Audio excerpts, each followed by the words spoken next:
I did was do like a mental karate displacement with my hands. And then this 80s page just popped up after Bones, like Bones Brigade. And the latest Thrasher magazine. Wow.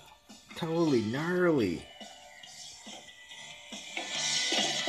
Totally rad. That's Mike McGill. That's Tommy Guerrero. Wow.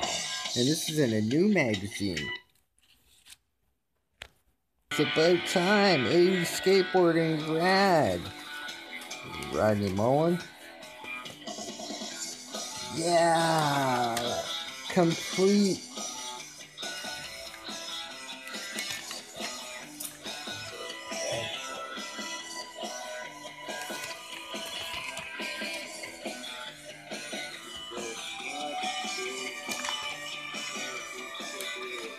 Old school.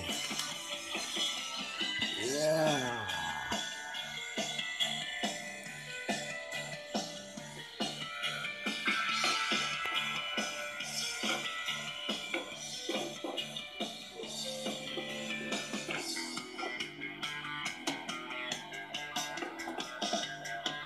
Totally wild, totally wild.